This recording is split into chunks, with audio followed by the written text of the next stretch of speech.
ఇది కిడ్నీలో తిప్పతీగ లాంటి ఆకులునే తయారవుతుంది.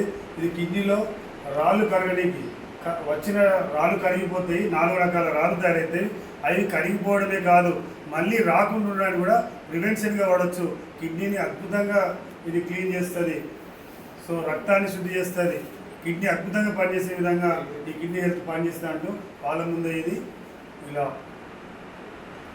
ఆమ్ల, ఉసిరి, నిమ్మ, దానిమ్మ, జామ ఇలాంటి నిమ్మ గుణాల పండ్ల నుండి తయారవుతుంది. విటమిన్ సి పుష్కలంగా ఉంటుంది. ఇది గాయాలను ఈజీగా మానిపిస్తుంది. అంతేకాదు ఇమ్యూనిటీ డెవలప్ చేస్తుంది. బాడీ అసిడిక్ నేచర్ నుండి ఆల్కలైన్గా మారుస్తుంది. అద్భుతమైనటువంటి ఇమ్యూనిటీ కలిగి ఉంటుంది. అద్భుతంగా చక్కగా దీన్ని ఇలా మింగొచ్చు. మరి అదే నువ్వు ఇంగ్లీష్ మందులు 10 తీసుకుంటే గిరణ తిరిగి పడిపోతావు. ఎందుకంటే అది కెమికల్స్, అది డ్రగ్స్, అది ఒకదానికొకటి మ్యాచింగ్ కాదు.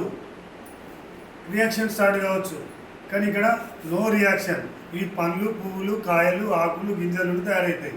కాబట్టి నో సైడ్ ఎఫెక్ట్. నువ్వు వేసుకునే ఇంగ్లీష్ మందులు వాటితో పాటు ఇవి వాడటం వల్ల 100% నీ ఒక ప్రాబ్లం సాల్వ్ అవుతుంది. సో ఇంకొకసారి హాస్పిటల్ మెట్లు ఎక్కొద్దు అంటే మన సప్లిమెంట్స్ వాడుకోవాలి.